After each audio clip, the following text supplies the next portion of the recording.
Mesdames et messieurs, bonsoir. Merci d'avoir choisi RTI1 pour vous informer. Voici les titres de cette édition. Le Sénégal témoigne sa solidarité à la Côte d'Ivoire après les intempéries meurtrières survenues dans le pays.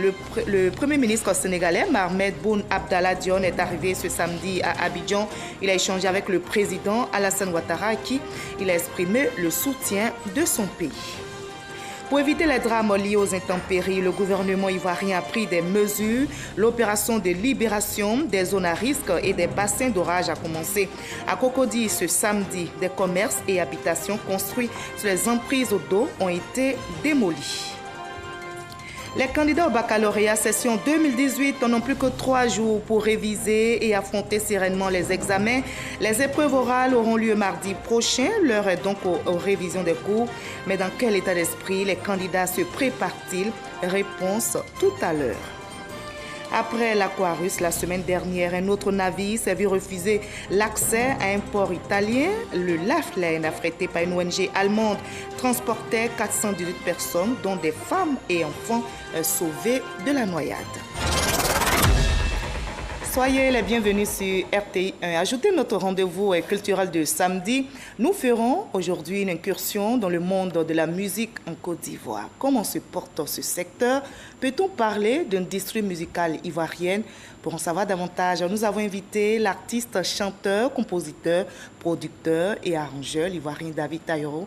Il a débuté sa carrière dans les années 80 avec le groupe Weya. Bonsoir David Taïro. Bonsoir. Voilà, je le disais tantôt, vous êtes chanteur, arrangeur, interprète, producteur. Vous intervenez donc à différents niveaux de l'édition musicale. Selon vous et selon le sens universel qu'on lui donne, peut-on parler d'industrie musicale en Côte d'Ivoire? Oui ou non? Oui. Oui? Oui. Et vous nous en direz davantage. Ce sera exactement dans une trentaine de minutes. Bien sûr. On se retrouvera dans la page culture. À tout à l'heure, David. À tout à l'heure. Le Sénégal témoigne sa solidarité à la Côte d'Ivoire après les intempéries meurtrières survenues dans le pays. Le Premier ministre sénégalais, Mohamed Boun Abdallah Dionne, est arrivé ce samedi à Abidjan. Il a échangé avec le président Alassane Ouattara, à qui il a exprimé le soutien de tous les Sénégalais. Viviane Aïmé. Venu de Dakar ce samedi pour témoigner la solidarité de son pays au président de la République Alassane Ouattara et au peuple ivoirien, le Premier ministre sénégalais Mohamed Boun Abdallah Dionne a été reçu à la résidence de la Riviera Golf. Le peuple sénégalais et son président sont de cœur avec le peuple ivoirien, a exprimé le Premier ministre sénégalais. J'ai eu le grand privilège et le grand honneur de porter le message du président de la République du Sénégal, son Excellence M. Macky Sall. Message adressé à son grand frère, le président de la République de Côte d'Ivoire, son Excellence M. Alassane Ouattara. Il s'agissait d'un message de compassion, d'un message de fraternité de la part du président Macky Sall et du peuple sénégalais envers le président Alassane Ouattara et le peuple ivoirien, parce que comme nous le savons depuis quelques jours, la Côte d'Ivoire a été touchée par la nature, une nature qui est exposée aujourd'hui au changement climatique. Et aujourd'hui, nonobstant tout ce qui est fait par nos pays pour justement se prémunir de telles catastrophes naturelles, nous ne pouvons parfois que nous incliner face aux douloureux événements qui se sont passés ici à Abidjan et également dans d'autres villes de la Côte d'Ivoire. Donc il s'agissait principalement de venir au nom du président Macky Sall et au nom du peuple sénégalais exprimer une compassion, exprimer une fraternité, exprimer une amitié à son homologue, le président Alassane Ouattara. Mohamed Boun Abdallah Dionne a eu au cours de son bref séjour un échange d'expériences avec son homologue ivoirien, Amadou Gon. En raison du dérèglement climatique, le Sénégal enregistre également des fortes pluies. Voilà, comme vous venez de le voir, les pays étrangers expriment leur solidarité à la Côte d'Ivoire après les intempéries meurtrières survenues à Abidjan et d'autres localités. Parmi ces pays figure le Sénégal et justement le premier ministre sénégalais, Mohamed Boun Abdallah Dionne, qui vient d'échanger avec le président de la République, Alassane Ouattara, est arrivé ce samedi dans la capitale économique ivoirienne. Et comme vous voyez sur ces images, il a été accueilli à l'aéroport par le premier ministre Amadou Gon Coulibaly et des membres du gouvernement ainsi que plusieurs autres personnalités. Après les dégâts causés par les récentes pluies diluviennes, s'est tissée une chaîne de solidarité au sein des populations. La communauté libanaise de Côte d'Ivoire a apporté son soutien aux familles sinistrées à Abidjan. Elle a fait des dons composés de vivres et non-vivres. On en sait plus avec Cheikh Koné. 1150 pains, 700 kg de riz, 50 chaussures, des cartons de lait, des biscuits. C'est le contenu du don de la communauté libanaise de Côte d'Ivoire aux familles victimes des dernières inondations survenues à Abidjan. Cette initiative s'inscrit dans le cadre de la chaîne de solidarité constituée au lendemain du drame. Ça fait plus que 29 ans que je suis en Côte d'Ivoire. Mes enfants sont nés ici et moi j'ai grandi ici, c'est mon pays, quoi. Donc le minimum de faire quand on voit ça, de réagir et de faire ces gestes. Nous sommes des Libanais, mais de cœur ivoirien. Donc on a trouvé ce geste très normal et la crise vient que de commencer. Donc on est là et on appelle encore le reste et toutes les communautés de se mobiliser encore plus et de faire parler leur cœur. Toujours dans cet élan de solidarité, le ministère de l'Intérieur et de la Sécurité a fait don de 200 sacs de riz. Par ce geste, le ministère de l'Intérieur et de la Sécurité a voulu prouver aux Ivoiriens qu'il existe bel et bien une solidarité gouvernementale.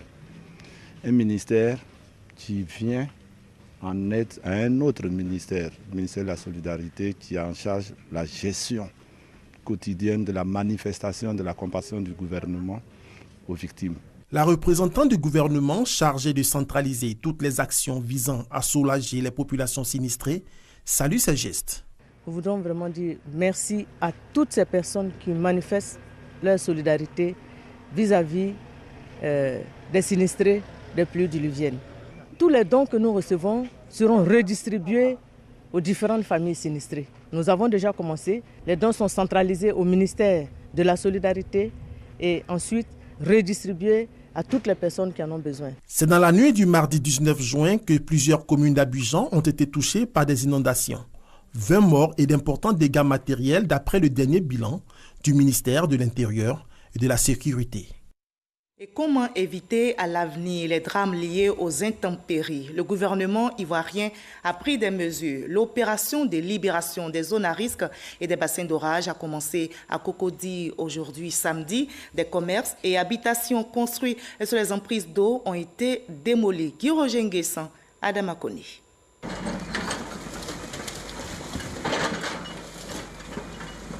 À Koué-Douatier, en face de la cité Laurier 9 dans la commune de Cocody, les riverains assistent à une scène de démolition de commerces et d'habitations.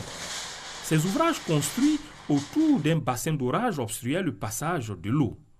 La brigade d'investigation et du contrôle urbain du ministère de la Construction, du Logement, de l'Assainissement et de l'Urbanisme en charge de l'opération révèle hors micro que la zone présente de nombreux risques du fait de la retenue d'eau. Elle est donc non constructible et le lotissement actuel s'est fait dans la clandestinité. Pour les populations impactées directement par les démolitions, c'est la désolation, mais elles reconnaissent l'importance de l'opération.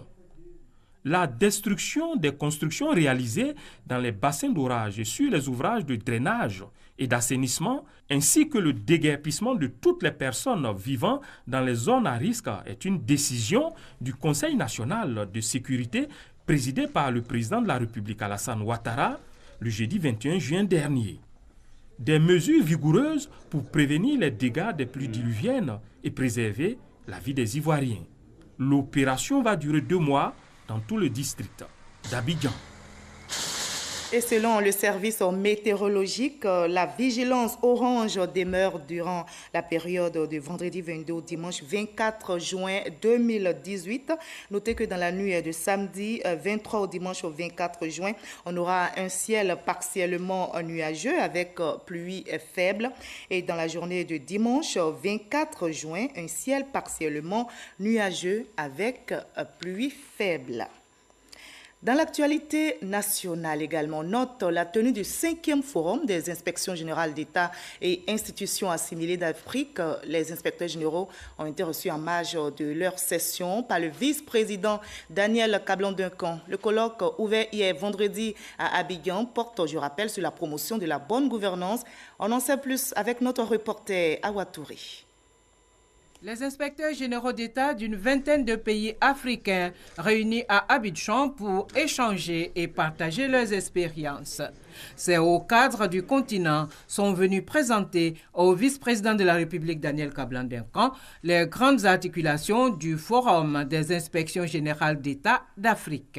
Le vice-président a bien voulu accepter de nous recevoir pour échanger avec nous. Nous avons discuté du rattachement des inspections générales, du budget des inspections générales, de l'indépendance des inspections générales. Pour pouvoir faire correctement son travail, une inspection générale d'État doit être indépendante totalement. Indépendante elle-même, grâce à ses textes juridiques, tout ça, et indépendante dans l'action qu'elle mène. La Côte d'Ivoire, il faut le rappeler, assure la présidence du Forum des inspections générales d'État d'Afrique et institutions assimilées. Graines de l'avenir, notez le nom de ce programme. Il est le fruit de la coopération sino-ivoirienne. L'objectif est de former des jeunes passionnés de technologie de l'information et de la communication. Le programme est à sa 2e édition. Il a été lancé hier vendredi à la primature. C'était en présence du ministre Bruno Konenabagné. Ils sont jeunes et ils sont passionnés de technologie de l'information et de la communication. Le TIC, c'est la graine de l'avenir. Au terme d'une sélection rigoureuse, 10 étudiants ivoiriens sont retenus pour suivre un stage de perfectionnement en Chine. 7 parmi eux reçoivent leur trophée de fin de formation, tous bénéficiaires du projet Graines de l'avenir qui consiste en la détection de talents dans le domaine de la technologie de l'information et de la communication. Qu'il me soit permis, au nom de l'ensemble des étudiants ici présents, et au nom des encadreurs qui nous accompagnent, de dire toute notre gratitude au président de la République, son Excellence M. Alassane Ouattara, pour les actions continues et les opportunités offertes. Candidat au Seed for the Future 2018, vous êtes des élus et c'est une chance inouïe que de prendre part à ce type de formation. Loin de partir en Chine, c'est une occasion énorme de comprendre l'écosystème TIC, d'échanger avec des professionnels. Porteur du programme, le géant chinois du secteur des technologies de l'information et de la communication, Huawei Technologies, qui vise de former 1000 jeunes Ivoiriens au TIC de 2016 à 2020. Une coopération sino-ivoirienne saluée par le ministre de la Communication, de l'Économie numérique et de la Poste. Il est indéniable que cette excellente coopération est également le fruit des efforts de M. l'ambassadeur de Chine en Côte d'Ivoire, Tang Weibin. La formation des élites, dès à présent, pour demain, devra donc nécessairement épouser les exigences de notre temps. Je vous invite à rester dans cette logique de la Côte d'Ivoire qui gagne, de la Côte d'Ivoire qui est ambitieuse et qui travaille aujourd'hui pour que demain soit meilleur. Pour cette 2e édition, ce sont près de 200 étudiants qui prennent part à la formation. Le projet Graines de l'avenir est mis en œuvre dans plus de 102 pays à travers le monde. Ce sont près de 3100 étudiants qui ont déjà bénéficié de stages de perfectionnement en Chine. Reportage réalisé pour vous par Herman Guivet. Vous êtes candidat au baccalauréat session 2018. Eh bien, il ne vous reste plus que 3 jours pour réviser vos cours et affronter sereinement les examens. Les épreuves orales auront lieu mardi prochain. L'heure est donc aux révisions des cours, bien sûr. Mais dans quel état d'esprit ces candidats au bac se préparent-ils? Nos reporters ont sillonné des ménages et établissements scolaires. Grâce Kanto. Deuxième question, démontrer que A, N appartient à N. Comme chaque jour depuis la fin de l'année scolaire, Sephora et ses amis se retrouvent chez elle pour des révisions. C'est bientôt le bac. Ils sont coachés par Guy, le frère aîné de Sephora. Si Sephora est sereine, c'est en partie grâce à lui. J'ai confiance en elle. Je suis conscient de ses capacités, de ses aptitudes à relever tous les défis qui s'imposeront à elle. Il m'aide à comprendre les cours que je n'ai pas compris en classe. Il m'aide aussi quand j'ai des exercices que je ne comprends pas. Pour décrocher le bac, chacun sa technique. Il y a les adeptes du boileau, le parker, d'autres préfèrent la technique des fiches. Il y a aussi les caïmans, ils collectionnent des annales. Bons ou mauvais élèves au cours de l'année, ils mettent toute leur énergie dans les dernières révisions. Sephora fait partie de ceux qui n'ont pas attendu la fin de l'année scolaire pour s'y mettre.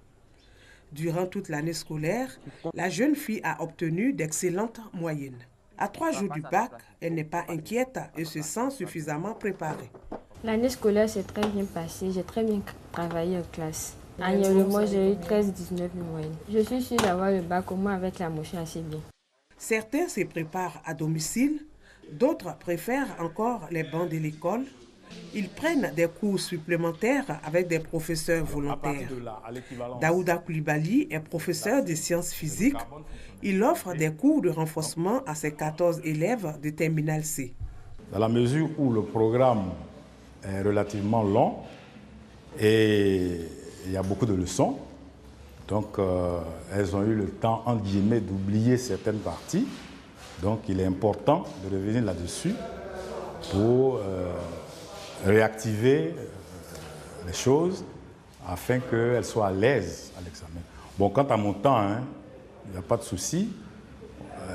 C'est notre rôle. Et donc, c'est avec plaisir que je le fais. Le compte à rebours est lancé. Pas moyen de l'ignorer. Le verbe bûcher se conjugue à toutes les heures. Pour la scientifique Claudia, le plus dur, c'est la physique mécanique. Une matière importante en terminale C. Le coefficient est 5. Pour la partie chimie, on peut dire que ça va. C'est la partie physique à améliorer. On essaie de faire les exercices, de revenir sur les anciens exercices qu'on a fait en classe avec le professeur.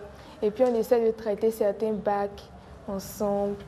Claudia et ses amis se disent confiantes, mais restent tout de même à l'écoute des conseils de leur professeur. Apprendre à gérer son stress peut être utile lors des examens. Il faut vous parler que j'ai préparé mon examen, donc j'ai tous les arguments pour pouvoir faire face à l'épreuve qu'on va me proposer. Et au besoin, si vous voyez que le trac continue, vous pouvez même demander la permission à l'examinateur de peut-être vous lever, faire quelque part juste devant la salle, et puis le temps de vous parler, et puis revenir, vous remettre au travail. Bien lire les énoncés, éviter de tout écrire au brouillon et faire attention au temps. En attendant, le mot d'ordre est repos. Sephora Zegui et Grace Kando ont réalisé ce reportage. Et bien sûr, les élèves en terminale au lycée Sainte-Marie de Cocody se préparent aussi pour ce bac, pour les examens de bac. Seulement, dans ce lycée, l'électricité et la plomberie font défaut à l'internat. Alors, pour garder le label d'établissement d'excellence, l'amicale des anciennes du lycée Sainte-Marie de Cocody a organisé hier un gala de bienfaisance. C'était à la Caisse Table au Plateau. On en sait plus avec Sephora Zegui et Franck Quadio. Le lycée Sainte-Marie de Cocody n'a plus son lustre d'antan. L'internat qui avait une capacité d'accueil de 400 pensionnaires souffre de vétusté. Il n'accueille aujourd'hui que 300 filles. La situation actuelle des élèves interpelle les dévancières réunies au sein de l'amicale des anciennes du lycée Sainte-Marie, la LISMA. Elle a organisé un gala de bienfaisance pour récolter des fonds pour la rénovation de l'internat. Nous avons remarqué que toutes nos petites sœurs, nos filles qui sont au lycée en ce moment, ne sont pas dans l'environnement dans lequel nous avons été. Et ce gala de bienfaisance pour nous est bienvenu parce que ça nous permettra de redonner au lycée tout ce qu'on a pu acquérir durant tous les temps où nous étions sur les bancs. Notre souhait, c'est que notre lycée revive. C'est vrai qu'après, nous pourrons avoir d'autres actions, mais pour le moment, c'est de refaire de notre lycée cet établissement qui fait la fierté de notre pays et de notre système éducatif. Marraines de cette 3e édition, Yolande Bakayoko et Dominique Diagou, toutes deux anciennes de Sainte-Marie de Cocody, apportent leur soutien à l'initiative. Le lycée forme des leaders de demain. Donc accrochez-vous, c'est dur, c'est pas facile, mais quand on sort du lycée, on est première partout. Donc pour moi, c'est la meilleure chose. Ce lycée a formé plein de jeunes femmes qui sont aujourd'hui, qui participent à l'économie du pays. Bon, c'est normal, avec le temps, le lycée tombe en désuétude.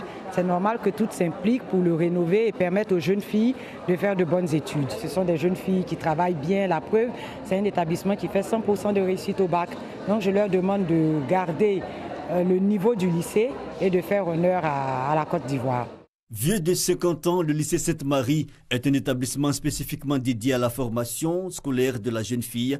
Il a contribué à l'insertion professionnelle de plusieurs jeunes filles, aujourd'hui cadres ou insérées dans la vie active.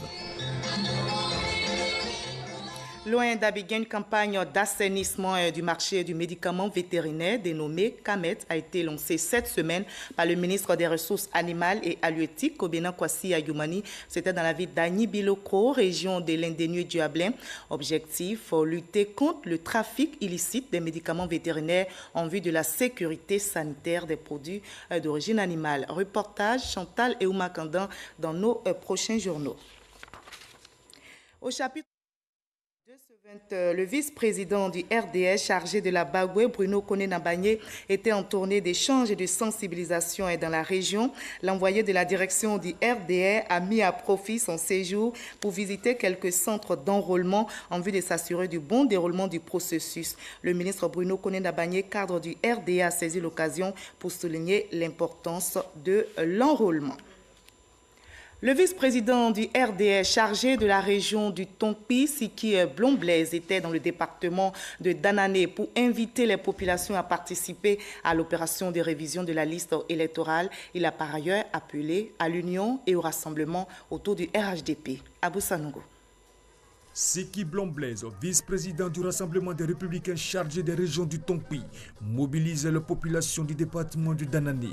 L'émissaire du Rassemblement des Républicains a expliqué la nécessité de l'opération d'enrôlement aux chefs traditionnels et aux populations sorties nombreuses et les a invités à se faire enrôler avant la fin de l'opération. Autre sujet abordé au cours de cette rencontre, le parti unifié, qui est selon Siki Blonblaise une chance pour la Côte d'Ivoire. Il a donc exhorté les populations du département de Danané à l'union, à la cohésion et au rassemblement autour du président de la République Alassane Ouattara, non sans omettre de lui exprimer la gratitude de la région du Tonpi pour toutes ses actions de développement dans leur région. En retour, les populations de Danané ont promis à l'émissaire du Rassemblement des Républicains d'investir le terrain pour la réussite de l'opération de révision de la liste électorale. Le mouvement Synergie Ado a organisé cette semaine également une opération porte-à-porte dans la commune d'Abobo. Le mouvement a invité la population à participer massivement à la révision de la liste électorale. Laurence Acho, Abou Sanogo. Une opération porte-à-porte pour galvaniser les jeunes et les nouveaux majeurs.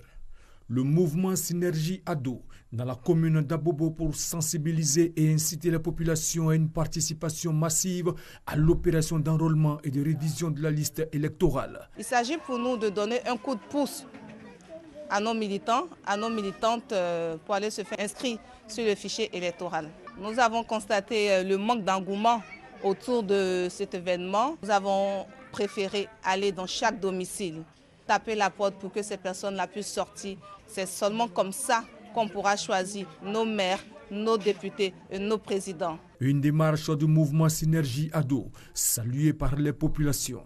Moi, j'avais oublié d'aller me faire enrôler. Grâce à ça, il allait me faire enrôler. Moi, étant majeur, j'ai décidé d'apporter ma voix au scrutin pour pouvoir voter, car c'est un devoir civil pour moi. Le mouvement Synergie Ado entend étendre sa tournée à l'ensemble des communes du district d'Abidjan pour sonner la mobilisation et le rassemblement autour de la révision de la liste électorale. Le ministre de la Culture et de la Francophonie, Maurice Kwaku Bandama, premier secrétaire délégué du RDR et émissaire de ce parti dans la région de l'Agni-Bitiassa, a rencontré les militants du RDR au cours d'une tournée régionale. Il s'est prononcé sur le parti unifié et bien sûr la question de l'opération d'enrôlement. Chantal et Ouma Kandan. Les militants du RDR de la région de la Niébi-Tiassa en ordre de bataille pour les prochaines échéances électorales. Ils l'ont démontré lors de la tournée des membres de la direction du parti. Une tournée qui a conduit le ministre Maurice Kwaku Bandaman et sa délégation dans les différents chefs-lieux de préfecture, d'Agboville à Tahabo en passant par Tiassalé et Sikensi.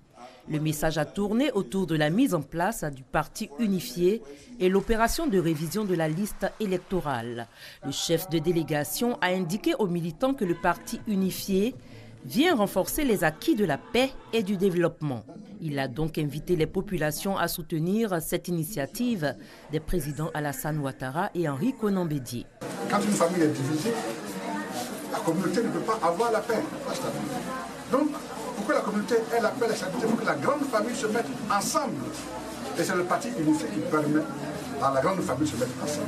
Abordant la question de l'opération de révision de la liste électorale, le ministre Maurice Kwaku Bandaman a demandé aux militants et surtout les nouveaux majeurs à investir les centres d'enrôlement pour leur inscription sur la liste électorale. Seule chance pour eux de désigner leurs futurs dirigeants au plan local. Message bien apprécié par les militants et leurs responsables locaux pour enregistrer un grand nombre d'inscrits. Et toujours sur le sujet, la commission électorale indépendante rappelle à la population ivoirienne que le recensement électoral qui a démarré le lundi 18 juin sur l'ensemble du territoire national prendra fin demain dimanche 24 juin 2018 à 17 h. La commission électorale indépendante invite par conséquent tous les requérants qui ne l'auraient pas encore fait à se rendre dans le centre d'enrôlement où ils souhaiteraient voter lors des prochaines élections. Et c'est signé le président de la CEI, Youssouf Bakayoko. Après l'Aquarius, la semaine dernière, un autre navire s'est vu refuser l'accès du port italien. Le Laflène, affrété par une ONG allemande, transportait 418 personnes, dont des femmes et enfants, sauvées de la noyade. Le bateau attend actuellement une solution diplomatique dans les eaux internationales à mi-chemin entre Malte et l'Italie. Il a été refoulé par l'Italie comme l'Aquarius, dont les rescapés avaient finalement été pris en charge dans le port espagnol de Valence et par Malte. Transition tout trouvée pour parler maintenant culture. On en arrive, vous l'avez compris, à notre entretien avec notre invité de la page culture. On vous retrouve, David Taillero. Oui, et on va parler de l'industrie musicale en Côte d'Ivoire. Oui. Mais avant, on va suivre ensemble ce reportage de Didier Nguessan et Christelle Menon qui ont suivi quelques artistes ici en Côte d'Ivoire. Coupé-décalé, Zouglou, Afrobeat, la place musicale ivoirienne reste une des plus dynamiques d'Afrique. Une effervescence animée par une multitude de talents qui se révèlent à chaque coin de rue. Ambiance Woyo, l'antichambre du Zouglou. Là, se forgent les talents en quête de visibilité et surtout de producteurs. Ils viennent en audition. Après l'audition, on voit quel est le groupe qui serait à même de pouvoir tenir la scène. Artiste en herbe, des débuts pas toujours faciles. Rodrigue rêve d'être une star. En attendant son heure de gloire, il fait de petits boulots pour financer l'enregistrement de sa maquette. Vous avez tenté l'exercice? D'accord. Sortez vos cahiers. Avec ce que je gagne à la fin du mois, j'essaie de donc donner les choses, puis entrer au studio pour faire une maquette. C'est au studio que tout se joue, ou presque. Entre l'enregistrement, le mixage et le mastering, il faut pouvoir se payer un bon arrangeur, le chef d'orchestre du genre. On a l'intro, on a comment la musique est jouée sur le couplet, comment la musique est jouée sur les refrains. Si ton refrain est un peu mélancolique, donc il rajoute les instruments en fonction. Rodrigue devra débourser au moins 300 000 francs CFA par titre, s'il tient au doigté musical de Baby Philippe. On est des menteurs parce qu'on ne tient pas nos promesses. Il y a des morceaux, à leur sortie en audio, ne cartonnent pas vraiment. Mais quand le clip sort, il donne une nouvelle vie. Vendre du rêve au public, le challenge revient aux réalisateurs de clips vidéo. La différence entre les vidéos à l'ancienne et les vidéos d'aujourd'hui, c'est la technologie. Quand on finit de filmer, on essaie de régler les couleurs pour qu'elles soient jolies. Palais de la Culture, le baromètre de réussite d'un artiste ivoirien. Les concerts peuvent générer jusqu'à 20 millions de francs CFA de cachet pour les chanteurs les plus cotés. Ces talents, signent souvent chez des majors, des contrats bien ficelés selon les standards internationaux. On peut signer un artiste juste pour une chanson, ou on peut décider qu'on veut investir sur la carrière d'un artiste. On gère l'image de l'artiste, les droits de l'artiste, le spectacle, les enregistrements, et cela pour plusieurs années. À l'origine du succès mondial de Césaria Evora, cet ancien DJ a signé Tour de Garde et Révolution. Faute du soutien d'une major, certains artistes distribuent eux-mêmes leurs CD. En la matière, les artistes chrétiens et tradis modernes sont les mieux organisés. Autre moyen de distribution, le téléchargement légal et le streaming. Une start-up ivoirienne en a fait son business. Le streaming est l'avenir de la musique. Aujourd'hui, dans ce monde, plus personne n'achète la musique physiquement. Cette application donne une musique qui est cryptée. Vous allez avoir votre musique sur votre mobile. Vous ne pouvez pas distribuer cette musique via Bluetooth ou vous ne pouvez pas donner cette musique à une autre personne. La phase pilote de ce projet de téléchargement sans connexion Internet a généré pas moins de 3 millions de francs CFA. Une partie de ce montant est réservée au Bureau ivoirien des droits d'auteur, Burida. Ces droits sont une des principales sources de revenus des artistes chanteurs. Mais ils n'en profitent pas vraiment. Je suis auteur, compositeur, interprète, arrangeur, producteur. Pour Johnny Hallyday, qui est juste interprète, je devrais être 5 fois plus riche que lui. Avant de pouvoir vendre sa musique, il faut être connu. C'est l'affaire des médias, les véritables faiseurs de stars. On démarre, on vous lance une chanson qui est connue de personne. On accélère sur la rotation, donc 6 à 12 fois par jour, la chanson devient un hymne et l'artiste devient une vedette. Rodrigue se tourne vers les boîtes de nuit pour faire connaître sa maquette, financée avec son salaire de répétiteur. Ok, mesdames et messieurs, nouvelle sortie Drigo, l'histoire de La musique ivoirienne a de nombreux atouts, mais elle traîne aussi ses boulets. Manque de professionnalisme des acteurs, piraterie des œuvres, insuffisance du cadre réglementaire. Le potentiel existe, il est encore très peu exploité, plus que quelques barrières à lever, pour enfin parler d'une industrie musicale en Côte d'Ivoire. Alors dites-nous David Tayoro, existe-t-il une industrie musicale en Côte d'Ivoire? Il existe une industrie musicale en Côte d'Ivoire, mais je vais expliquer de façon rapide ce que c'est que la filière d'industrie musicale. L'industrie musicale est une chaîne de métiers qui part de la matière première qui est l'œuvre conçue par les auteurs, compositeurs, arrangeurs, les interprètes. Et puis tout ceci est conçu dans un studio d'enregistrement dans lequel travaillent des techniciens de son. Et tout ceci est financé par un producteur, pour ceux qui ont la chance d'en avoir. Et après, il y a la politique de mise en marché. Et là aussi, se retrouvent beaucoup de métiers. La photographie, la conception graphique, c'est-à-dire l'infographie, l'imprimerie. Après, on a la réalisation des vidéos. Et après tout ça, on bascule dans la communication, où il y a beaucoup aussi de métiers, puisque il y aura la mise en onde sur les radios, le passage des clips dans les chaînes de télé, les interviews dans les différents encarts de presse écrite. Et il y a les nouveaux médias qui sont Internet, avec tout ce que cela comporte comme de nombreux sites pour ça. Aujourd'hui, pratiquement tous les artistes ont chacun un profil ou une page, je ne voudrais pas dire le nom du média. Ouais.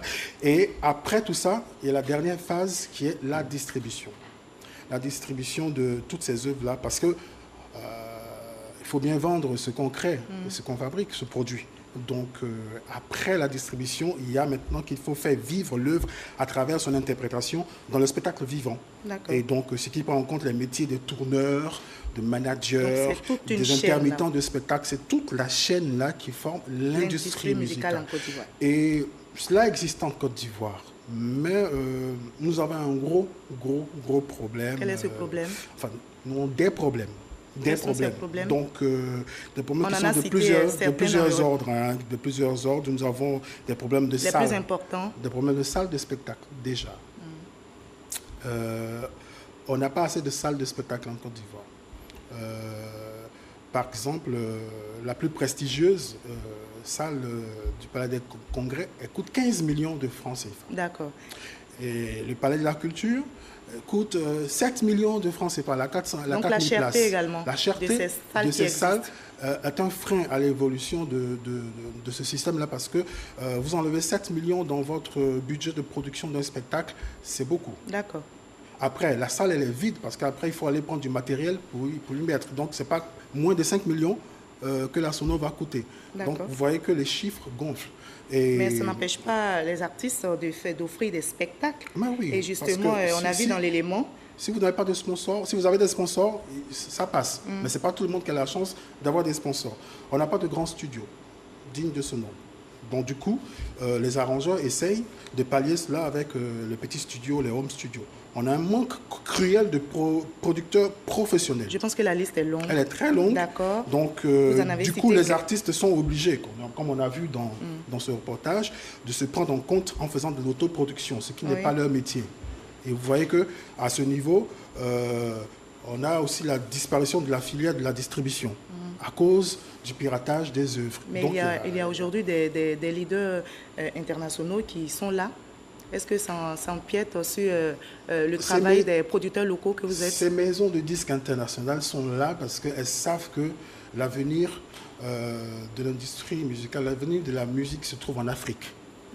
Ok. De la Côte d'Ivoire, en Côte d'Ivoire, on a deux des plus grosses maisons de production discographique du monde, que je ne vais pas citer ici. Et c'est le signe certainement qu'il y a un véritable potentiel créatif. Parce qu'ils ont senti la chose.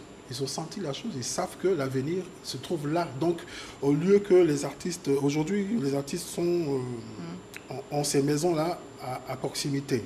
Et donc, il y a aussi le fait qu'il faut produire des œuvres de qualité. D'accord. Ce n'est pas parce que la maison est là, mais il faut produire des œuvres de qualité aussi. D'accord. Alors vous, quand vous jetez un regard rétrospectif sur la musique ivoirienne, dites-nous, que pensez-vous de la créativité des artistes locaux justement? Les artistes locaux sont très créatifs. En tout cas, depuis 20 ans... Vous parlez de la qualité? Oui, la qualité y est. C'est vrai que dans la masse, il y a des œuvres qui ne sont pas de qualité, mais en général, la qualité y est parce qu'on a des producteurs de son qui sont bien outillés pour ça. Et donc, aujourd'hui, on n'a plus forcément besoin d'aller enregistrer en France comme on le faisait à l'époque. Justement, vous êtes arrangeur et vous savez de quoi vous parlez. Voilà. Alors, la production actuelle de nos chanteurs musiciens est-elle en phase avec notre culture, nos valeurs? Bien sûr, bien sûr. Contrairement à ce que les gens croient, c'est une question de génération. Vous voyez, quand on est à l'extérieur du pays, on a l'impression que la musique ivoirienne s'arrête au Zouglou et au coupé-décalé. Non. Quand on creuse plus loin, on voit que, heureusement d'ailleurs, et ils sont les plus nombreux, il y a des musiciens de variété, des chanteurs de variété. On a Isha Kone, on a Mewe, on a Gadjeseli, on a de grosses têtes de la musique ivoirienne, mais très variées. On a aussi des têtes d'affiche qui font de la musique du terroir. On a Dobé Niaoué qui tourne partout dans le monde entier. Elle ne fait pas de la variété, elle fait de la musique de chez elle. Et on a Luxon Pado, on a toute cette génération d'artistes. Et donc, c'est un vaste marché. C'est un vaste marché. La musique ivoirienne est tellement riche, on n'a même pas encore exploité 10% de la richesse de notre musique. Mais la musique, on ne se vend plus en Côte d'Ivoire, comme diraient certains. Oui, à cause du piratage des œuvres. Parce qu'à l'époque, on a essayé de mener différents combats pour essayer de freiner. Et aujourd'hui, vous en êtes? Bon, on a baissé les bras parce que déjà, ce n'est pas le rôle des artistes d'aller poursuivre les pirates. C'est à l'État de mettre en place des infrastructures, de baliser le terrain avec des lois dures parce que le piratage des œuvres est pareil qu'un crime commis par un assassin. Vous voyez, parce qu'on assassine la créativité de l'artiste en piratant son œuvre, parce qu'il ne gagnera rien. Mais on parle aujourd'hui de dématérialisation des œuvres. Un pirate qu'on attrape, il va payer 250 000, 300 000, demain il est dehors. Il va recommencer plusieurs fois. Donc des sanctions fortes. Il faut des sanctions fortes, il faut des lois, il faut que ce soit balisé. C'est à ce niveau qu'on a besoin de l'État, en fait. D'accord. Voyez.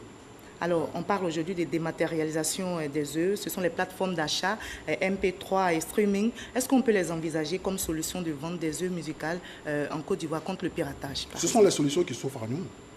Et donc, les maisons de téléphonie mobile sont en train de devenir les nouveaux distributeurs d'œuvres musicales, parce que le CD physique est en train de mourir. Et aujourd'hui, les gens préfèrent acheter dans la rue des CD piratés avec 150 morceaux pour 500 francs ou 800 francs. Vous voyez, ils font des compilations, parce que le monsieur même qui fait la piraterie, là, le piratage des œuvres, il achète le CD légal à 3000, mais il achète plusieurs comme ça, et puis lui, il fait sa compilation et il vend ça à 500 francs. Donc, mais ils sont de mauvaise qualité, et donc demain, vous allez jouer ça, mais ça ne pourra pas... Donc pour vous, on vous a compris, il faut durcir la loi pour mettre fin au piratage des œuvres. D'accord. Il y a aussi la rééducation du consommateur à faire à ce niveau, parce que à l'époque, quand j'étais dans un des conseils du Burida, on avait instauré ça avec les médias. Mais je pense qu'il y a on n'a pas assez de temps pour parler parce qu'il y a aussi, on doit parler il y a beaucoup de choses. De vos droits d'auteur, par exemple. C'est tellement large. Mais aujourd'hui, on perçoit nos droits d'auteur. Les artistes vous êtes satisfait de la gestion de ces droits? Les artistes qui produisent perçoivent leurs droits. Donc, on encourage les artistes à produire des œuvres, parce que quand tu n'as pas d'œuvres produites, tu ne peux pas t'attendre à avoir des droits. Donc, on essaie tant bien que mal d'être dans la chaîne de production et que les choses continuent. Mais on a tous ces problèmes-là que je viens de et ces problèmes vont trouver solution. On espère. D'accord. Merci beaucoup, David Taïro. Merci en tout cas d'avoir été notre invité de la page culture de cette édition. Merci d'être passé nous voir. Vous l'avez compris, ce journal est terminé. Il a été supervisé par Michel Mambo. Merci à vous tous de nous avoir suivis. À demain, 20h.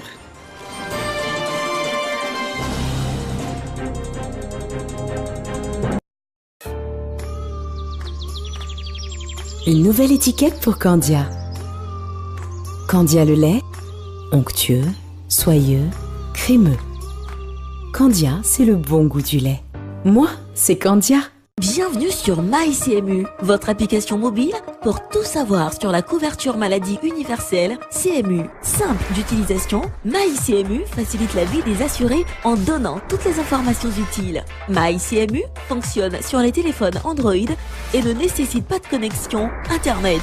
Grâce à votre application, vous obtiendrez des informations sur les sites d'enrôlement, l'état de vos cotisations, le panier de soins, les centres de santé, les pharmacies du réseau CMU. MyCMU vous permet également d'effectuer votre pré-enrôlement avant de vous rendre dans un centre pour finaliser l'opération. Alors n'attends plus, télécharge-moi sur Play Store et la couverture maladie universelle n'aura plus de secret pour toi.